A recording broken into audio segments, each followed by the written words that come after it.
Every night, Allah subhanahu wa ta'ala descends to the lowest heavens and He calling out saying, what does He say? He says, who is there seeking forgiveness? At a time when the third of the night remains, who is there seeking forgiveness so I can forgive? Who is there repenting so I can accept? Who is there asking me any of their needs so that I can give?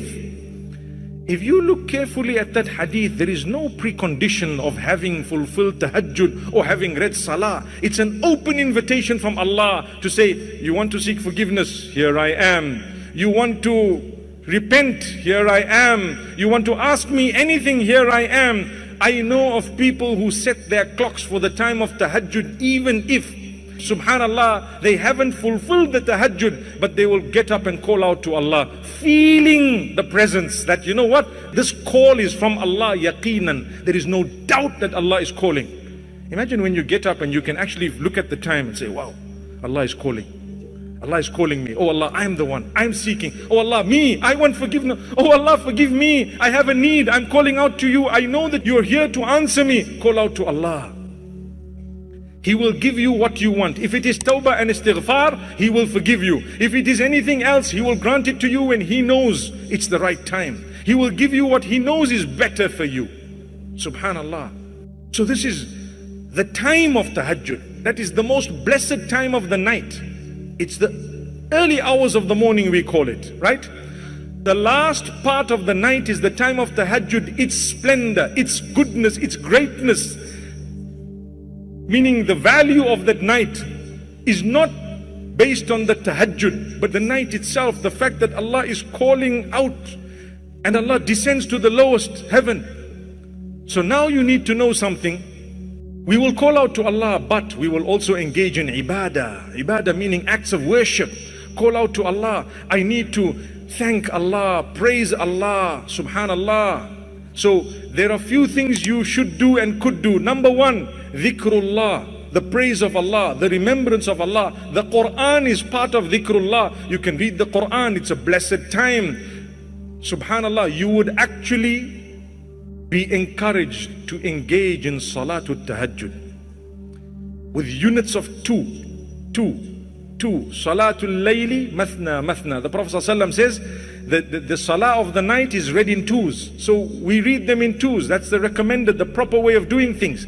So you read them in twos, but on condition that you are doing it with your whole heart, no rush at all. And you do it for the sake of Allah. At that juncture, and at that time, when you put your head on the ground in sujood for the sake of Allah, you are actually the closest you could ever be to Allah. أقرب ما يكون العبد لربه وهو ساجد. The closest that a slave can be to his Lord is when he is in prostration. You know, when you want to look at the value of prostration, ask yourself, would I ever put my head down in that condition in front of a king or a person or a monument or a statue? Absolutely not. Never. Worship is for Allah and Allah alone. So that's why no matter how big I may be, how wealthy, how powerful, how healthy, how many kids and grandkids and great-grandkids I have, but I am nothing but a slave of Allah, the Lord of the worlds. I will drop in sujood for the sake of Allah. تتجافى جنوبهم عن المضاجع يدعون ربهم خوفا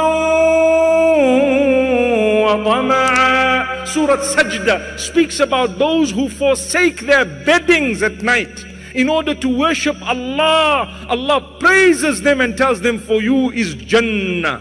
Jannah. You really believe in the last day. Because to worship Allah at night, nothing will inspire you unless you really believe in Allah and the last day. We have problems. We want solutions to our problems. At one stage, I tried asking people who came to me to say, I have a problem. And I tell them, did you call out to Allah in the last third? So many people used to say no, that I stopped asking. I just used to inform them, try calling out to Allah. Imagine we're saying, try calling out to Allah. What try? You're supposed to start off by calling out to Allah. If you have a problem and you haven't made tahajjud, or you haven't called out to Allah at the time of tahajjud, and you are going to seek solution elsewhere, you've lost the plot. You've lost the plot. It's Allah. Allah has the solution to your problem. Allah has everything, and you haven't yet called out to Him, and you're coming to me and to others to help you to resolve a matter when Rabbul Izzati wal Jalal was not called out to. Where is your ibadah of the night? You need it. Subhanallah. May Allah guide us. So when we speak of Rasulullah sallallahu alaihi wasallam, I guarantee you, and I'm telling you, he did not need to call out every day and to make dua and istighfar. He was not a person who was sinful at all, but he did it so that we could follow that example. Here we are claiming to be the lovers of Muhammad sallallahu alaihi wasallam. How many of us have read Salatul Tahajjud in the last 30 days?